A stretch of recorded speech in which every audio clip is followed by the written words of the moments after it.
সত্যি আমাদের অধিকাংশ পরিবারে আমাদের সন্তানগুলো মা বাবার অবাধ্য। সন্তানরা মা বাবার অবাধ্য হচ্ছে, এটার কারণটা কি শেখ, যদি একটু বলতেন। এটির কারণ হলো যে মা বাপ অধিকাংশ ক্ষেত্রে যারা ইসলাম সম্পর্কে অজ্ঞ এবং ইসলাম সম্পর্কে ভালো জ্ঞান তাদের নাই। আর যাদের ইসলাম সম্পর্কে জ্ঞান আছে তাদের হয়তো সে তোয়াক্কা নাই। অর্থাৎ তারা জানে ঠিকই, কিন্তু জানছে নিজেরাই আলেম, কিন্তু তার ছেলে মেয়ে কী করতেছে অনেকেই অনেক খোঁজখবর রাখে না রাখার কারণে সন্তানগুলো অনেক সময় অনেক ধরনের সমস্যা হয়ে যায়।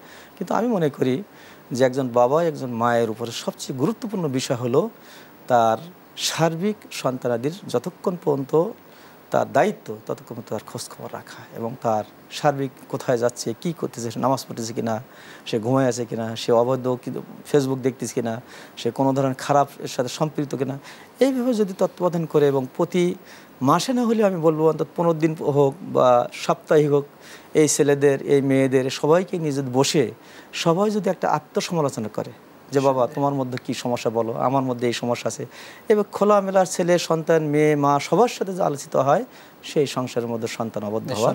আমরা আরেকটি ছোট্ট পরামর্শ দিতে পারি দর্শকদেরকে। আমরা প্রতিদিন রাত্রেবেলা ঘুমানোর পূর্বে বাড়ি থেকে নিজের বাড়িতে সন্তান বা স্ত্রী যারা আছেন সকলকে নিয়ে একসঙ্গে কোরআন থেকে 2টি আয়াত এবং আয়াতের তরজমা শোনাতে পারি, কিছু হাদিস শোনাতে পারি, 10 মিনিট করে 15 মিনিট করে যদি প্রতিদিন শোনানো যায় তাহলে কিন্তু এটা নিঃসন্দেহে অনেক বড় একটি ফায়দা দেবে। এটি আমি একটি সম্পর্ক প্রশ্ন নিচ্ছি। আমরা বাইতুল্লাহতে যারা নামাজ আদায় করি, সালাত আদায় করলে সেটার ফজিলতটা কি, কতটুকু সওয়াব? রাসূল আকরাম আলাইহিস সালাম বলেছেন যেখানে যে 1 লক্ষ রাকাত নামাজ, সুবহানাল্লাহ সুবহানাল্লাহ, 1 রাকাত নামাজ যদি কেউ পড়ে, আমাদের দেশে অনেক ভুল একটা ব্যাখ্যা আছে যে মসজিদ নববীতে যদি কেউ পড়ে বলে যে 50,000, না সহিহ হাদিসের মধ্যে 1000, আর মসজিদে আকসার মধ্যে যদি কেউ পড়ে 500, তাহলে 1 লক্ষ রাকাত নামাজ সব কোথায়? বাইতুল্লাহ যদি কেউ নামাজ পড়ে। একটু সম্পর্ক প্রশ্ন রাখতে চাই আমাদের।